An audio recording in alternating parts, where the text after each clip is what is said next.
This week on the Analog Circle podcast, we get an official report about what we can expect from Resident Evil Requiem, performance-wise on PS5 Pro.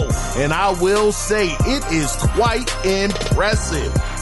Mr. Hamaguchi reveals a few new details about Final Fantasy VII Remake Part 3. A new state of play is on the way, possibly in February, allegedly. We'll definitely talk about that.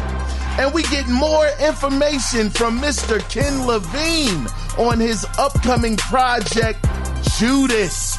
All of these stories can be found here and more in episode 370 of the Analog Circle podcast. I am your host, Kiaun Mitchell, and welcome to the show.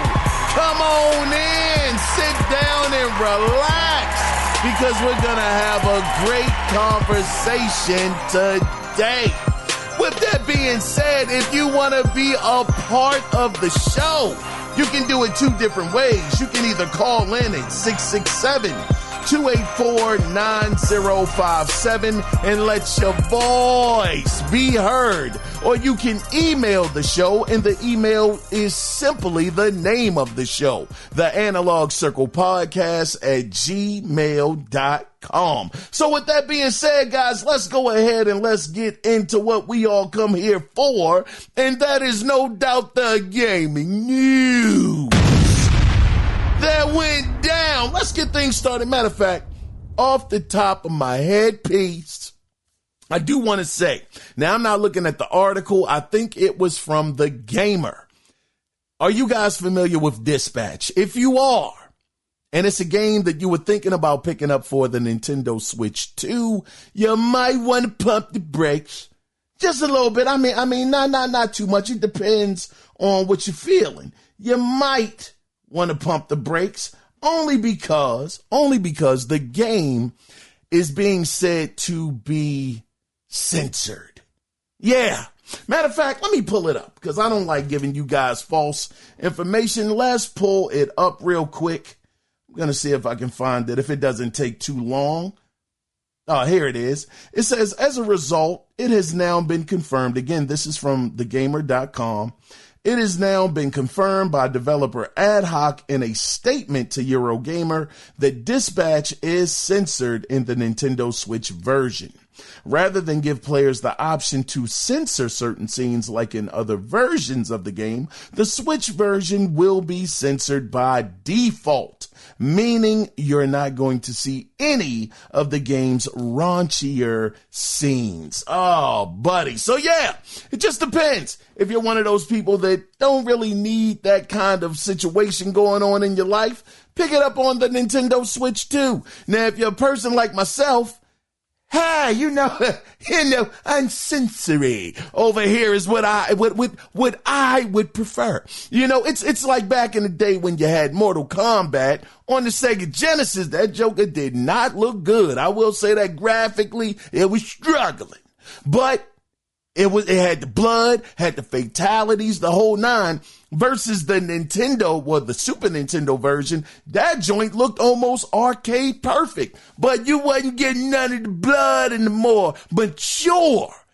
type of content on that platform. So it's kind of like that right now with the Nintendo Switch 2. But you have your own decisions to make if that's something you might be interested in. But let's go ahead though, guys, and let's get into the next story that I got from WCCF Tech. And it is pertaining to a game that we have been hearing about for quite some time. It's not a new game, but more so a game that we've been hearing is supposed to come to current generation hardware. And that is Red Dead Redemption 2. Now, insider Reese Kiwi Talks Riley had this to say about the game on X. He said, and I quote, "I can tell you 100%, I know 8 devs that worked on RDR2 Next Gen.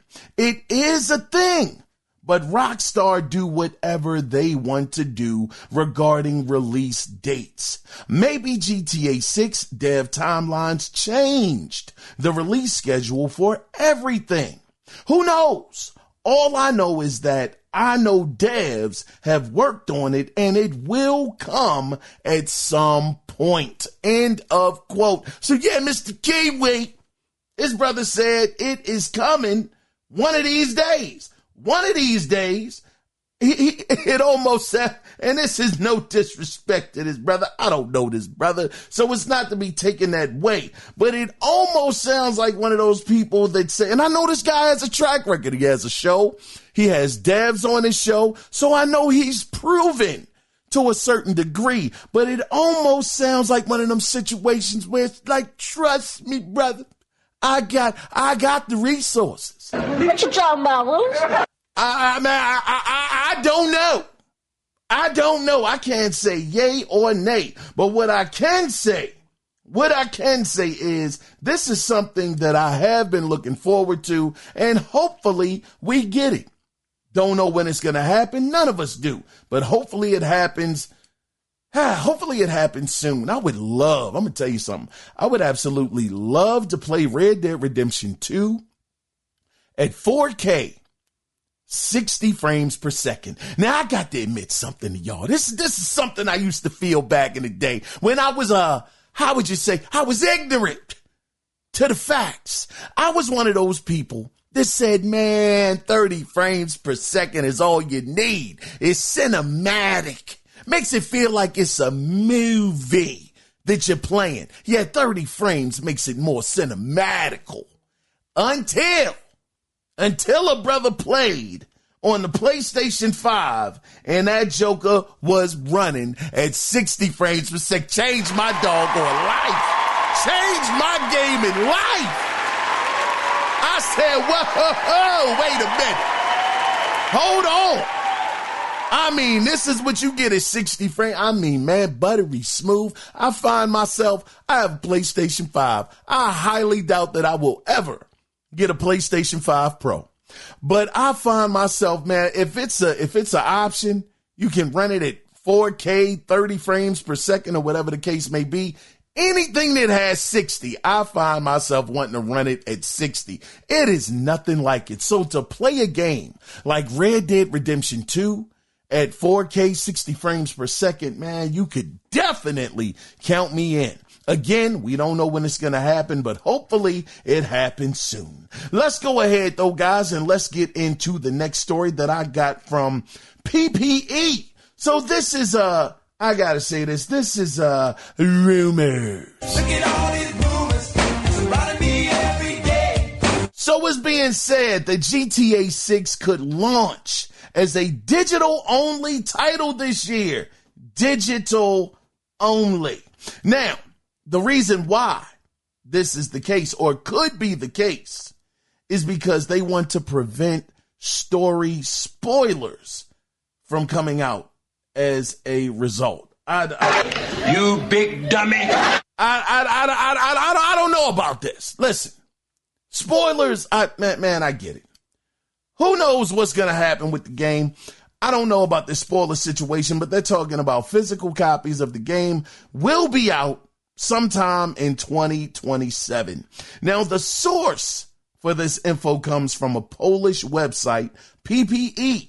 Now, the website says, and I quote, "Sad news has reached the PPE editorial team from a trusted source." Now, the name of this brother's name, man, I can't understand it. I'm going to just spell it out. It's GRACZDARI,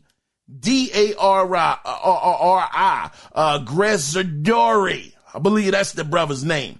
He's the leaker who previously revealed the Microsoft Flight Simulator 2024 port, going to the PlayStation 5. So he does have a bit of a track record, but this is according to him. Now, whether or not this is actually going to happen, none of us know, but some people are speculating that I believe it is February 3rd. Let's look it up together just to see what we can find, because I think that is the day that Take-Two is having their financial meeting.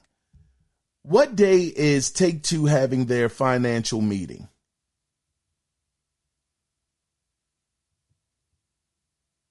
Yes, Take-Two Interactive is scheduled to hold its next major financial meeting very soon. They have confirmed their Q3 2026 earnings conference call for Tuesday, February 3rd, 2026 at 4:30 p.m. Eastern Time.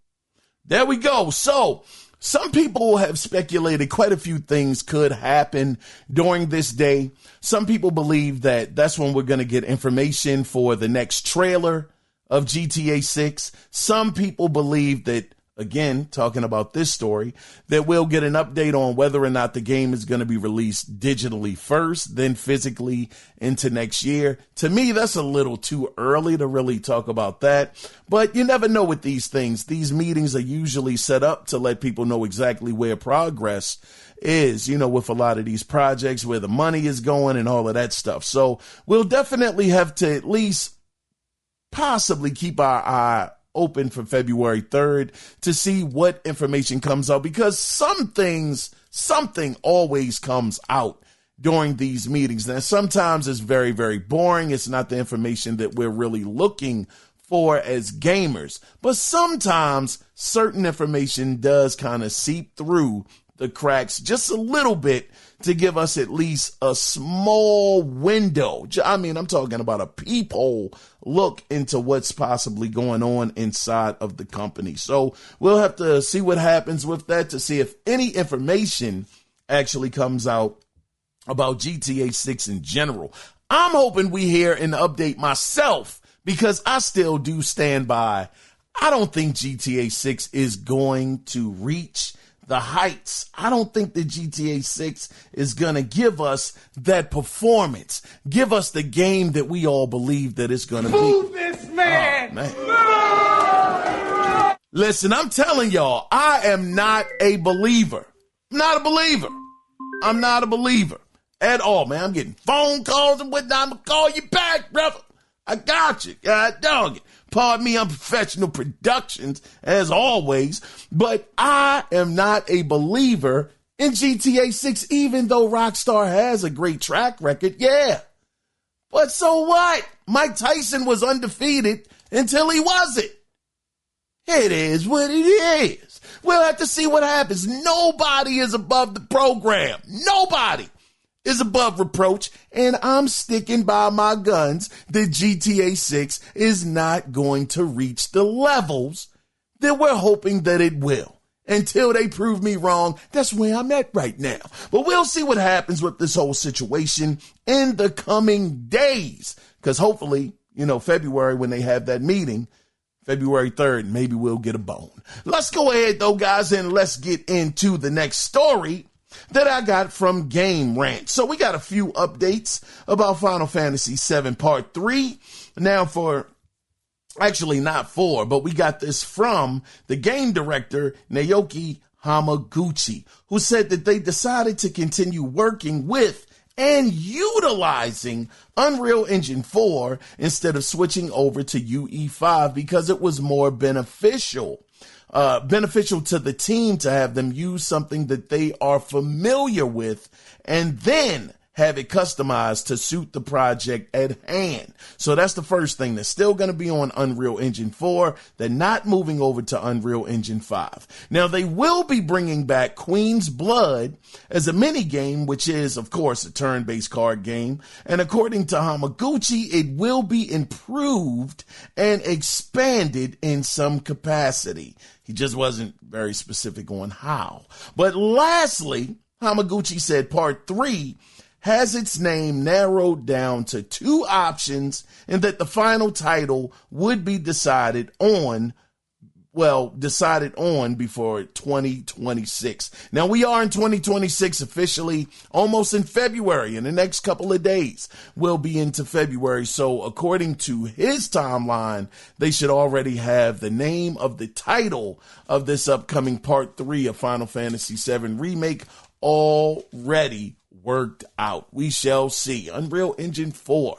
Very, very interesting. But I guess if it's not broke, don't fix it. The games look awesome on that engine. And as long as they can optimize it, make it the way that they need it to be, use it the way that they need to, then I say, why not? Keep doing what you're doing. And hopefully sometime this year, maybe we get a little bit of news about this game. But we'll see.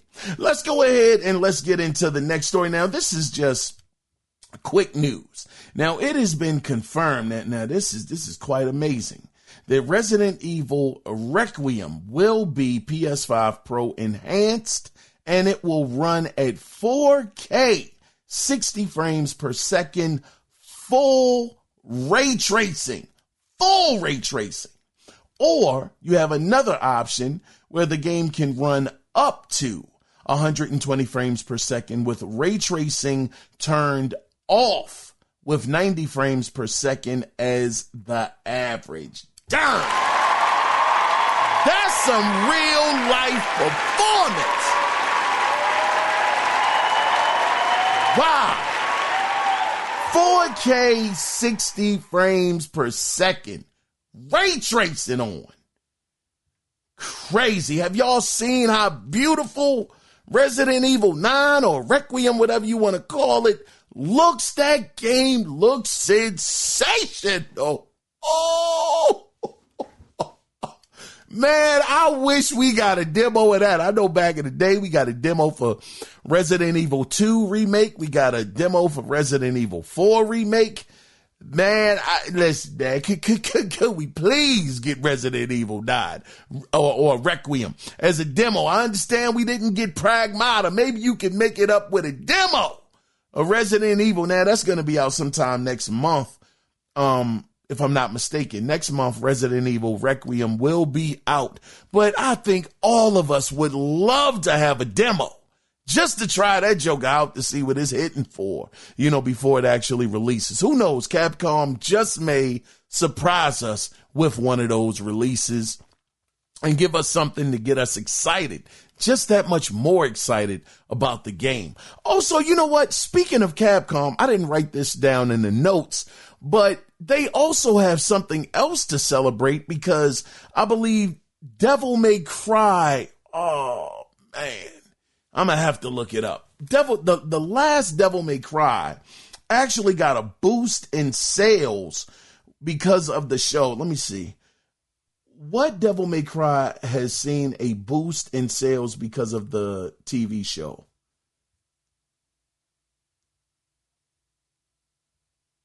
It is Devil May Cry 5, DMC 5, that has seen a massive Netflix bump in sales over the last year. The Netflix animated series, created by Adi Shankar, Castlevania, premiered on April 3rd, 2025, and it had an immediate impact on the game's popularity. Here's the breakdown of the DMC effect as of early 2026. 1. The 10 million milestone. In June 2025, just 2 months after the show's debut, Capcom officially announced that Devil May Cry 5 had surpassed 10 million units sold. God dog!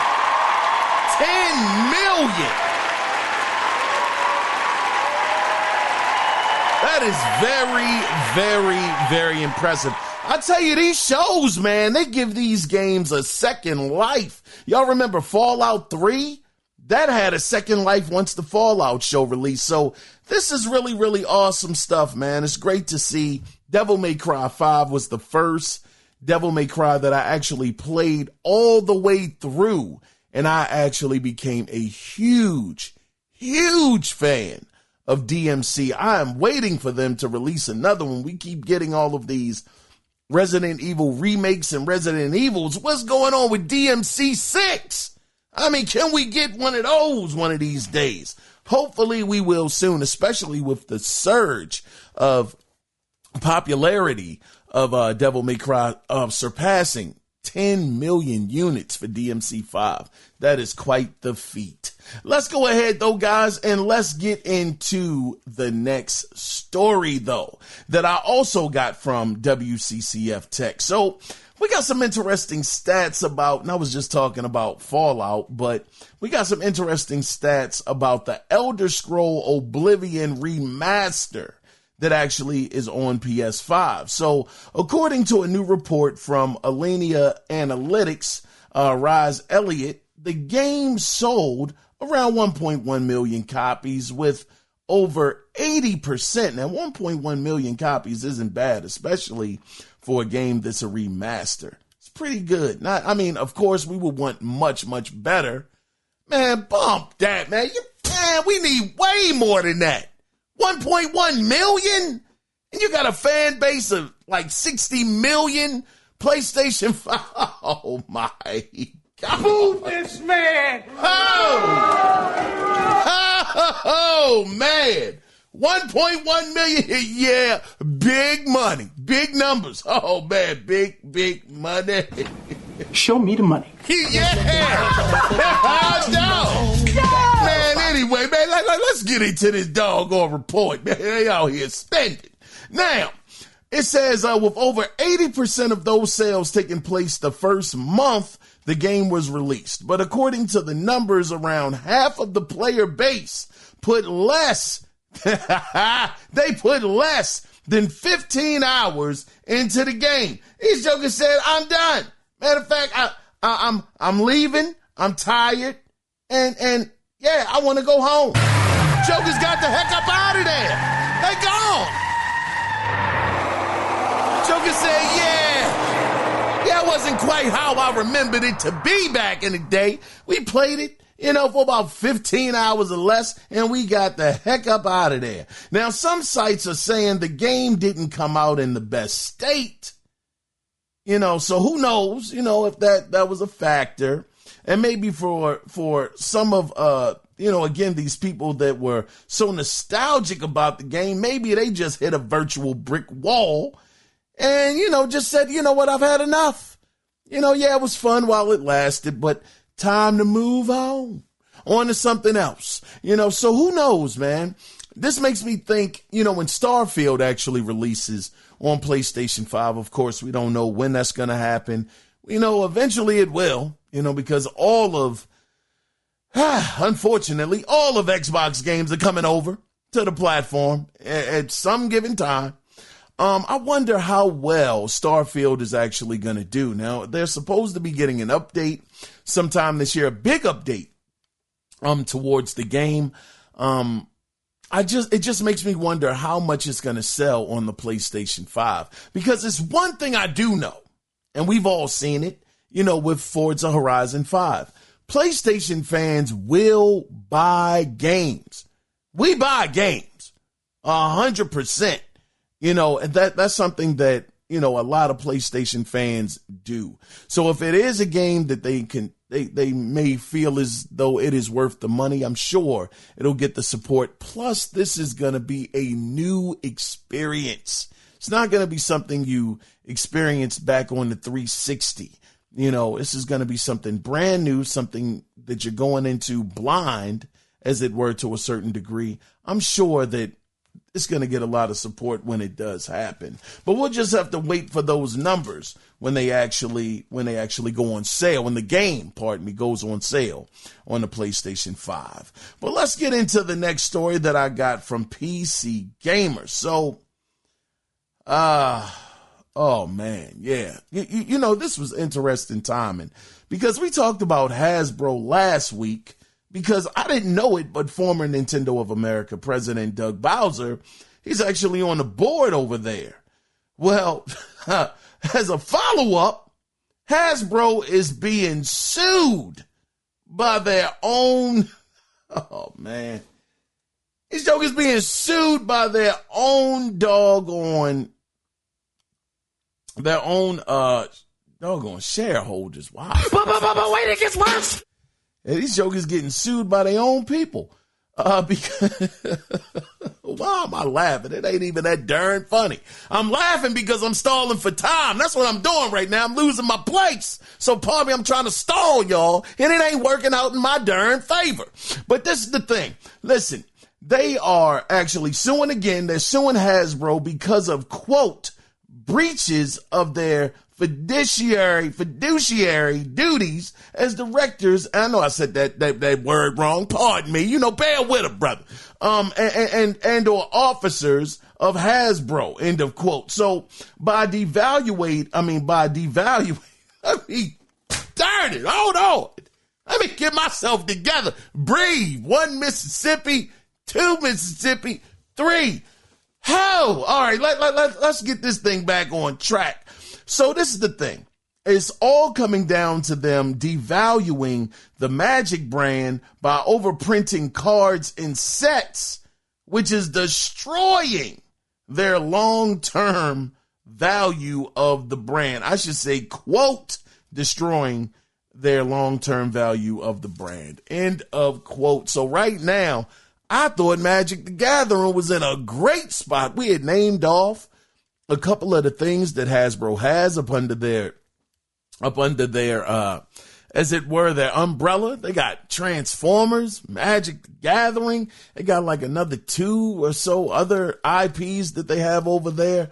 I figured, man, if you didn't have to worry about anything, Magic the Gathering would doggone sure be something you wouldn't have to worry about. But these jokers are overprinting and devaluing the IP because they're doing too many card prints of cards. So we'll have to see what happens with this. Hey, Doug Bowser, might have to dive in there, brother, and get these jokers back on track, man. See what you can come up with. But, man, I just found it very interesting. We were just talking about them last week, and this week their own people are suing them for fiduciary responsibility. Man, you know what, during all that, I keep on messing up. I'm getting the heck up out of there. Getting out of there. Moving on, doggone it. I can't pronounce that darn word to save my life. Anyway, let's get into the next story, man. WCCF Tech had a whole lot of news this week. So, according to Reliable Insider, this is my dude right here, Jeff Grubb, a PlayStation State of Play event will be taking place the week of February 12th. Now, also chiming in on this was Nate the Hate, who also has a pretty good track record. But he was asked on, I believe it was X, if State of Play was happening in February. And he said, quote, "There will be, yes." End of quote. Now, one thing that I found interesting was Jeff Grubb did say that this event will not concentrate on one specific title, but will feature multiple upcoming titles. So this is a good thing. I know that some of the State of Plays, they may show 1 or 2, maybe 3 smaller games, and then they get into the meat and potatoes of one particular game. So I do like the fact that it's a situation, according again to Jeff Grubb, who again, he does have a really good track record. He's stating that it's going to cover more than one game, but it's going to be multiple games of upcoming titles. And we know that, what's the one game? Is it Zero Blade? I can't quite remember the name of it. Yeah, I'm not going to waste a whole lot of time, but we know it's a couple of upcoming games. We know that I don't think Wolverine is going to be at this show because you guys remember last year, they said that the next time they were going to show off that game, it was going to be during the spring. Right now, we darn sure slap dead in the middle of winter because here in Baltimore, Maryland, we got caved with a whole lot of snow. I mean, it was 8 degrees this morning. 8 degrees. Freezing out here.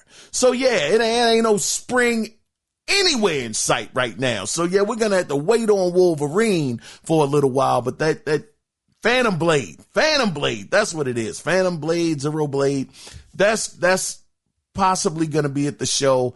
I don't know. I would love to see something on Intergalactic. We haven't seen anything about that, heard much about it. Hopefully we get an update. I'm sure that would be an E3-esque, E3 season type of, excuse me, guys. That would probably be one of those type of events to have some more information come out, but we don't have E3 officially anymore. So they can tell us this information whenever they get ready. Maybe we get some Spider-Man DLC, the infamous Venom DLC that's supposed to be coming. I don't know if that's going to happen, but this thing could go in quite a few ways. We know that PlayStation, they always keep exclusives. They're always sparking deals with third-party developers. to get them on board. So who knows? This thing could go in quite a few different directions with games and titles that we see. So hopefully the week of February 12th, we'll be getting this show. I'm curious to know, what would you guys like to see at the State of Play event? Just to let me know your thoughts. But let's go ahead, guys, and let's get into the next story that I got from Games Radar. So we got a bit of an update on Ken Levine's upcoming and anticipated game Judas, where he explained in an interview with Game Informer that 5 years were spent on R&D alone. Matter of fact, let me see if I can pull this up on my phone. I had saved it on here so I could pick up on it. Here it is right here. Yeah. So 5 years were spent just on R&D to make sure that NPCs respond to every choice. So he said, quote, "We wanted to make a Judas simulator." Let me get to the meat and potatoes of what he said. He said, "It's our first game where you truly inhabit a character in a way you didn't in, say, BioShock." He says, when we began, we didn't want to just make a first-person shooter. We wanted to make a Judas simulator where you not only get to decide how she proceeds through the story, but also who you should trust and how you should deal with the consequences of your choices. He said, while BioShock offered plenty of freedom within the confines of its open-ended levels, its actual narrative is pretty straightforward, and these days its moral choices seem more like an example of just how limited free will in a video game can be. It says, of course, BioShock's big twist throws a lampshade on that whole idea fairly effectively, but Judas is still pursuing a much more ambitious idea. He says the most important thing is really placing, and this is a quote, he said the most important thing is really placing the player inside the character and letting them feel a little bit of what it's like to be in that ship as the sun is setting on the human race. He says, in addition, what sets it apart from other games is the way we're building it and the reason we spent 5 years in just R&D. We wanted the characters to not only respond, and this is major right here. He says we wanted the characters to not only respond to major choices, but to also recognize and respond to your sequence of actions down to the smallest detail. End of quote.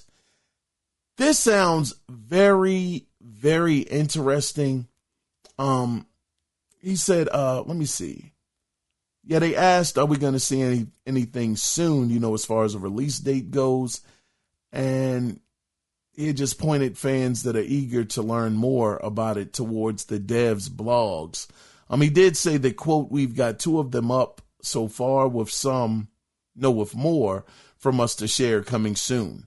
Then as we approach launch, whenever that might be, you can expect trailers among other announcements. So yeah, it doesn't seem like this game is coming anytime soon. It was supposed to have released last year.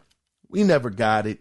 It went pretty much dark. But this is the first thing that we're hearing really just starting out 2026. So it could be a possibility, maybe sometime down the road. What's interesting, thinking about State of Play, Judas actually made its premiere, if I'm not mistaken, on one of PlayStation's shows.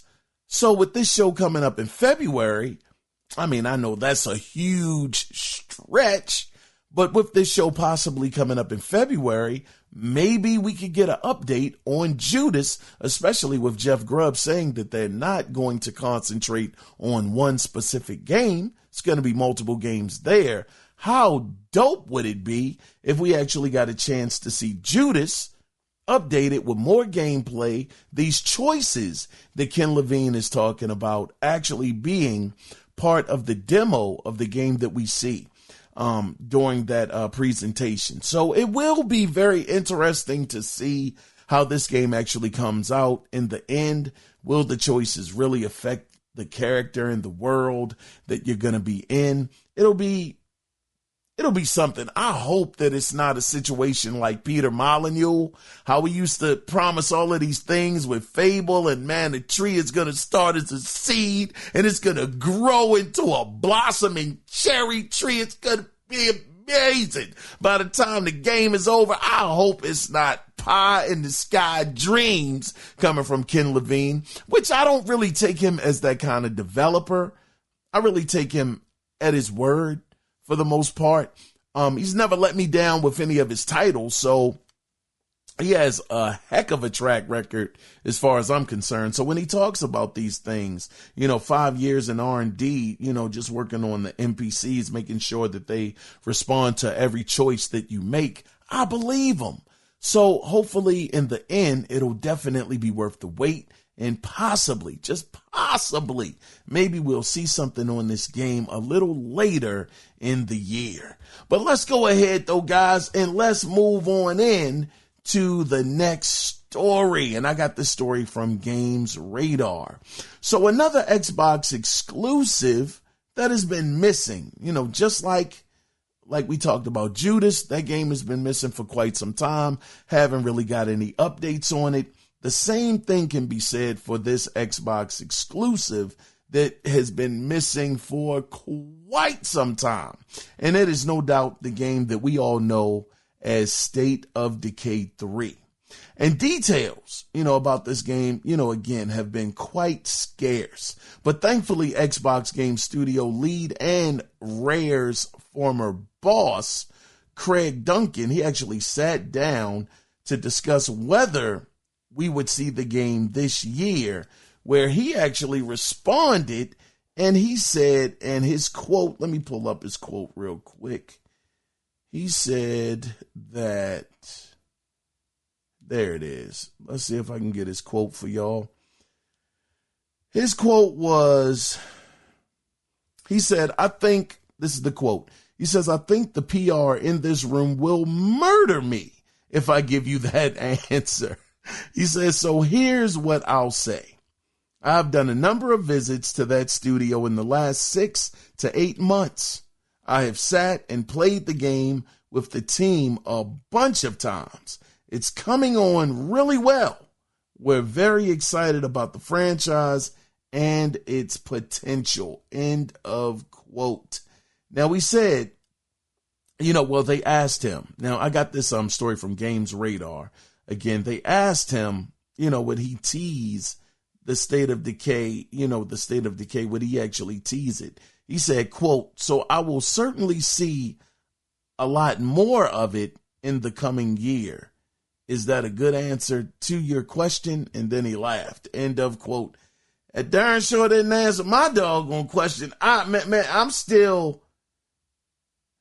probably shouldn't even reported on this story. What you talking about, Willis? I probably could have kept this one. In my mind, as I was writing it down and going through it, like, oh yeah, this is gonna be a good update. Yeah, we ain't get much. Not much at all was really said. This joker said that they still working on the game and it's coming along pretty good. He been coming to the studio last 8-9 months. Man, God, dog, brother, I think, I think I could have kept that one to myself. Darn! Yeah. I could have definitely kept that one to myself. You know what, man? Let's go ahead, though. Hell, shoot. Let's go ahead and move on to the next story. I ain't even gonna waste no time. We almost done, though, guys. We're almost done. Let me see. What else do I have here? Oh, yeah, that's right. Any of you guys in the market for a Virtual Boy? I know you guys might have remembered seeing that a couple of months ago. Nintendo brought it back. I'm looking at my original Virtual Boy right now in the box.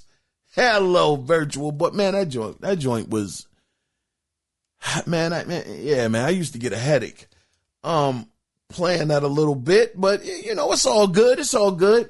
But for people that actually loved it, wanted to see it make a comeback, Virtual Boy is definitely coming back, and it's going to be the first amount of games are going to be dropping, I believe, on February 17th is where the first games will be released. And this is the actual list of the games that will be coming out for the virtual console of the Virtual Boy. So they'll be getting Galactic Pinball, Telero Boxer, I remember that one, Red Alarm, you're going to be getting Virtual Boy Wario Land, I remember that, 3D Tetris, Golf, and the Mansion of Innsmouth. Now, the interesting thing about this article, and this article is from Nintendo Life, they said it's gonna be some titles that were never released. It says a pretty healthy starting lineup, if we do say so ourselves. Wario Land felt like the day. Let me see. Coming into the future, Mario Tennis, Jack Bros, and yeah, 2 never before released games. It's going to be a game called Zero Racers and another game called D-Ragon Hopper. Those games will be coming as well. They've never been released. That's pretty dope. That's one thing about Nintendo I do appreciate. I remember the mini consoles that they came out with, the original Nintendo Mini and the Super Nintendo Mini. On the Super Nintendo Mini, yeah, I'm looking at that right now. That's on my shelf. Star Fox 2. That was a game that we never got. And they actually included it in the Super Nintendo Mini Classic Edition. Also, Donkey Kong Country, F-Zero, Super Mario Kart, and Zelda. All of those on the front. Crazy thing is, I never even opened that doggone thing. It's on the shelf right now with all of my other stuff unopened, along with the original NES one is at the bottom. I got the Super Nintendo joint at the top next to the original Nintendo in the box. Man, I never really look at this stuff. Golly, as I'm on here, I'm actually looking up on my shelf. Man, anyway, yes, pretty cool. But yeah, so y'all can expect those to come out February 17th. Be on the lookout for those. Man, I feel like I'm really at this point in time, I'm just blah, blah, blah. I'm just babbling, not making much sense. But I think it was something else I wanted to share with y'all too. Yeah, did any of you guys actually see Reanimal? Reanimal is the same team that was behind Little Nightmares 1 and 2. I don't know if they were behind Little Nightmares 3. The name of the team, if I can remember, I always have a hard time pronouncing their studio name. I think it's Tarsier Studios. They were behind, like I said, Little Nightmares 1 and 2. It's the game that's called Reanimal. I know I said that, but this game has really got my attention. This game is also going to be coming out next month. It's going to be coming out on Friday. Oh man, Friday the 13th. Friday, February 13th. It's going to be coming out. You're going to actually also have a friend pass, because similar to Little Nightmares, it's going to be 2 players if you want it to be, but you will be able to get a friends pass. So if the one person has a copy of it, you'll actually also be able to play it for free, as long as you're playing with your friend who has the copy. So again, for anybody that is interested in Reanimal, man, this game looks so doggone good. February 13th, it will be releasing. It's going to be coming out on PlayStation 5, Xbox Series, PC, and it's even going to make its way to Nintendo Switch too. So just be on the lookout for that. I think I got one more story here, guys, and we're going to wrap it up. Let me see if I can find it for y'all, because these, I'm just kind of running off on these. Didn't really write these down. Oh yeah, Bloober Team. They're gonna have something happening on next month as well. Man, next month is a busy month. February 14th, they're gonna be having a reveal trailer or reveal date that's gonna happen. And they're saying that it's going to be another remake of a game called Rules of Rose. Now, I've never played this game. They said that it was at the time this game came out in, like, during the PlayStation 2 era. No, 2006. Said that I believe it came out in 2006. I'm not familiar with this game at all, but it looks like it's following a young lady named Jennifer, who's a young Londoner in the 1930s. She gets herself trapped in a world led by young girls collectively called the, quote, Red Crayon Aristocrats, end of quote. As a reminder, this is a horror game. There's a lot to work with on this premise. Yeah, so if you guys are Bloober Team fans, just be on the lookout for February 14th. Again, if you guys are familiar with this game, Rules of Rose, then it may be a remake coming of that game. I think that's the last story I have, guys. Let me make sure that there's nothing else here. Yep, I believe that is... Yeah, that's going to do it. That is the end of the gaming news this week, man, oh man, which leads us into the final section of the podcast. And I want to thank you guys for still being here. But the question that I have for you guys is, should PS6 be released in 2030? We've got a couple of things here. Let's go over some of the factors that are going on with some people believing that the PlayStation 6 will release in 2030. So it's a rumor from MST financial analyst David Gibson, who said PS6 would be delayed, quote, longer than many expected. So we got that, end of quote. The other thing is, because the RAM situation, I didn't think it was that severe, but it seems like the RAM situation is kind of not necessarily out of control, but it looks like it's being bought up by NVIDIA and Google at a pretty rapid rate. And as a result of it also being a shortage with the RAM, it's actually being suggested that if PlayStation was, well, I should say Sony was to release the PlayStation 5 sometime next year, it could possibly have that console launch at anywhere between $800 to a doggone $1,000. What you talking about, Willis? That's a lot of darn money, man. Yeah, I'm not doing that. Now, the other thing is, this is the factor.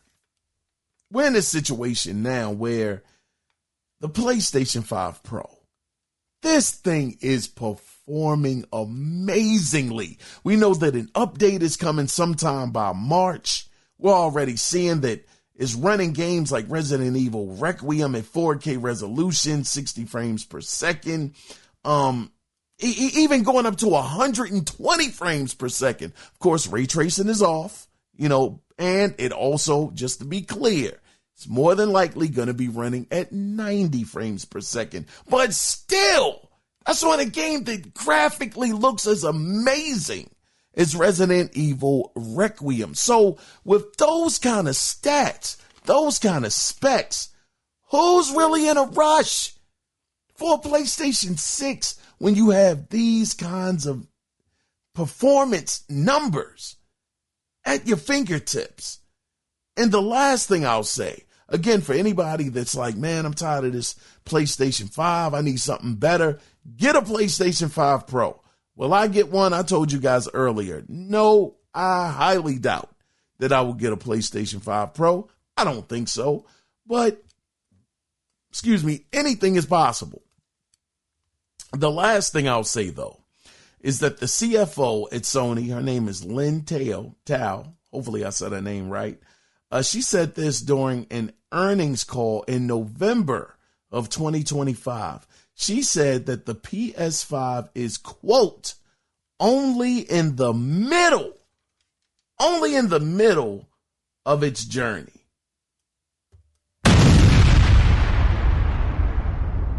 That means this could be 5 more years, which again is making people think, well, if we're only midway through, then that may mean, from 2020 to 2025. And she's saying it's in the middle of its journey. That actually points to 2030 as well. And I would say that me, as a huge fan of the PlayStation 5 brand, I love my PS5. I don't mind it being around for another 5 years. I don't feel like the PS5 has even been peaked. I don't even think that it's performing at its peak level. Not even talking about the Pro. I feel like the PS5 still has a lot more juice up under the hood. A lot of untapped potential still up underneath the hood. So if it lasted until 2030, I wouldn't be upset. We got games like Resident Evil 9 coming out. Games like Intergalactic coming out. Spider-Man. Well, maybe not Spider-Man. Wolverine. Let me use Wolverine. I know. We got Wolverine games that look that good coming out on this console. We know how this works. The longer these developers have these consoles, the better. The more optimized, the more they're able to squeeze out of the console. You guys remember The Last of Us Part 2? The Last of Us Part 2 was absolutely amazing. People thought that was PS5. Game was incredible looking.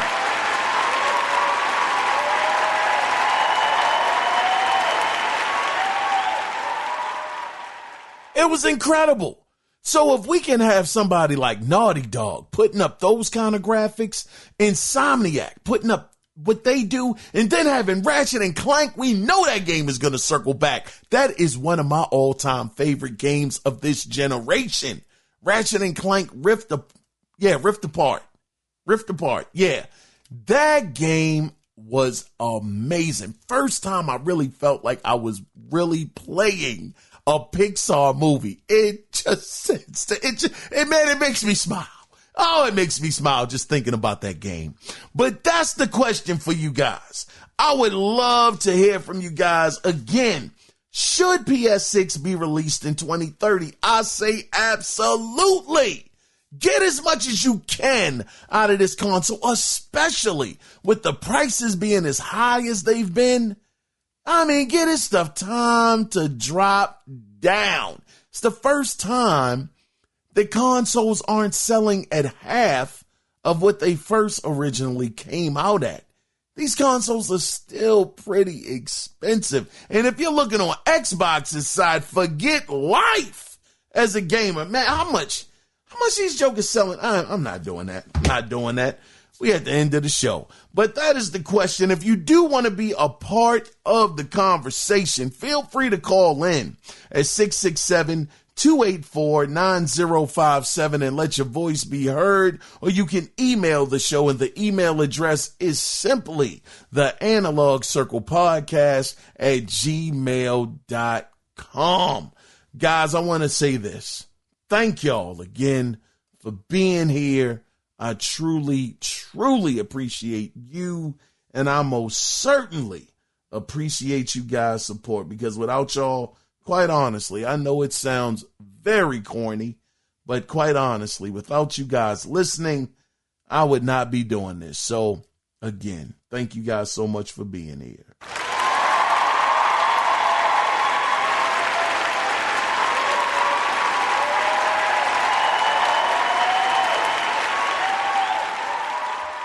So with that being said, guys, before we tie this thing up and wrap a bow on it, always remember one thing. It is not about the consoles. It is about the game. So depending on you guys, possibly sometime later on this week, if I get some emails or I get some voicemails, we'll have a session, feedback episode. Man, matter of fact, shout out to Crimson Phoenix too, brother. I appreciated you sending me that information. I didn't get a chance to respond back to it, but I did get it, and I want to thank you again, brother. Thank you so much for all of your support, and I would love to get to know some of you guys' names. I know y'all hear me bringing up Mike J.